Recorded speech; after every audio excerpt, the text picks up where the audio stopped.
time for speeches. So if you would all like to put your hands together for Brian, the father of the bride.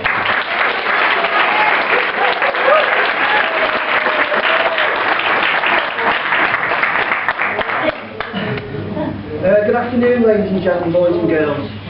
Firstly, thank everybody for making the journey here this weekend to beautiful Cumbria to join us with the wedding celebrations our beautiful daughter NatnDee, and a special welcome from South Africa to England for Dee's mum and dad, Grobby, Tina and brother.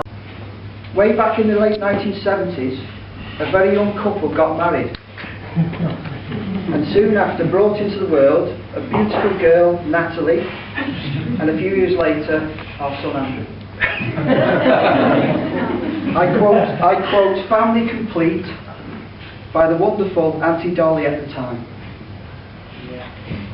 From Natalie's first breath, Karen and I have given our all to give Natalie a happy childhood and guide her through life's challenges.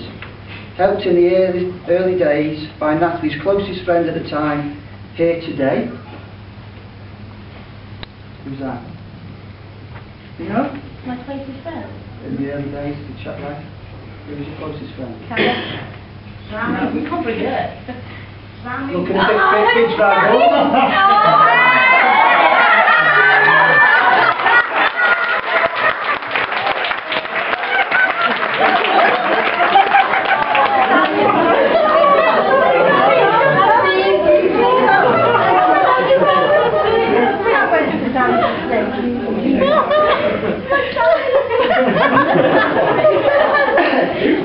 When Natalie stopped sleeping with Sammy, she did us proud and excelled through infants, primary, high school, then on to University of Bristol, accumulating a very proud day at her graduation at Bristol Cathedral, receiving her degree in nursing. About this time, Natalie caught the travel bug of mum and dad, and was soon off, in the early days usually alone, travelling the world literally, with flights and train journeys through Europe, North America, Canada. Once got a phone call saying I thought she was on the way to New York and she was on the way to Toronto. She then took 7 months off work to travel to South America, starting firstly with a short teaching job in Quito in Ecuador. Dad at the time got the call after she'd left, by the way, from the Spanish lessons school in Manchester to say lessons bill hadn't been paid. What's new? After Quito, she then joined the now defunct website tour group called the Wandering Willies. Travelling extensively around the continent, she called me once on a mobile midday to say the group tour bus had crashed while climbing to Machu Picchu in Peru. Everybody was still alive, and once bandaged, but the tour did continue. It's large font, so it's not as long as it looks. Soon after return home, she was again off on her travels, this time the opposite direction to the Far East and Africa, in search of tigers, then into Africa, looking for mountain gorillas in Africa. And then whilst visiting Kenya, Natalie was touched at how life was hard for the tribespeople of Samburu in Kenya, and returned home returned home with her mum's help. She set up a charity to try and raise monies to help the people. Returning once again to Kenya with mum and close family friend Lynn to try and make a worthwhile difference to their lives. Very proud of that, sweetheart. These trips to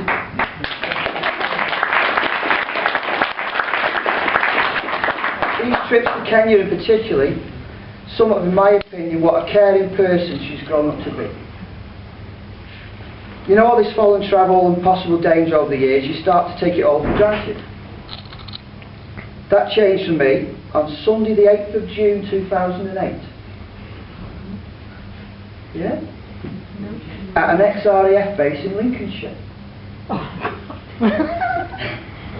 Whereas a special birthday treat, Mum and Dad's present was a tandem free-fall parachute jump from 12 miles up, free-falling at 120 miles per hour. Scary for Mum, Dad and Andrew watching, concern for her safety, but we do, in the past, now and always in the future, believe whatever you'd like to do, and whatever challenge you'd like to do, you've got our blessing. Thank you.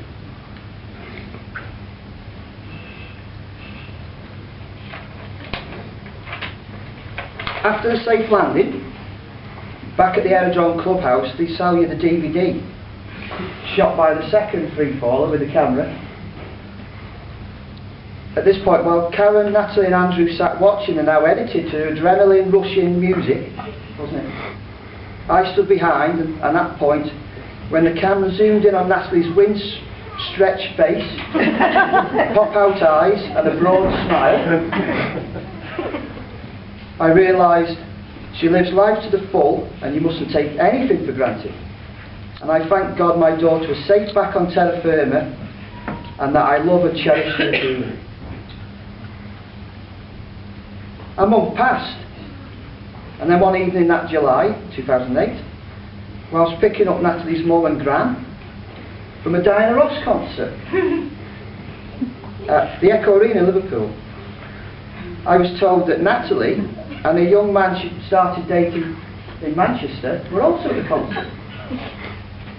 So Dad, taxi driver, pulls up, and I was met outside by Natalie with this young man who looked absolutely terrified, like he has all day today.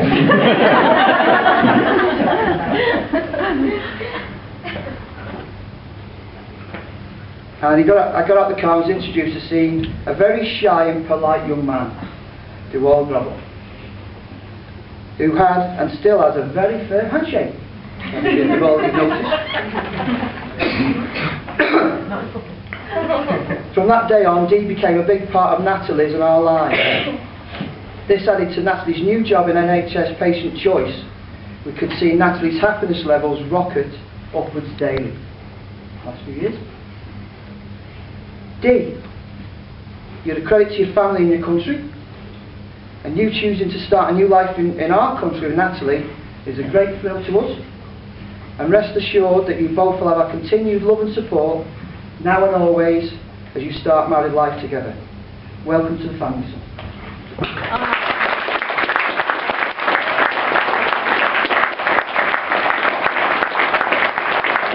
Friends over the past 32 years did well, bringing up two fine individuals, Natalie and Andrew.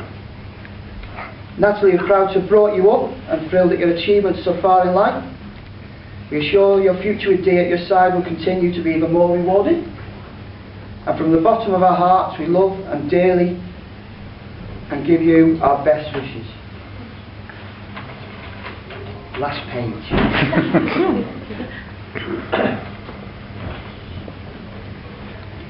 The years pass by, but let me tell you that later tonight, in about another half an hour, it'll be dark with some clear sky, and in that sky there'll be 3 stars twinkling a little brighter, looking down on the beautiful granddaughter and handsome young man, wishing them the very best for their future life together. Finally, everybody, please raise your glasses to toast the new Mr. and Mrs. Grobler, Dee and Natalie. Thank you.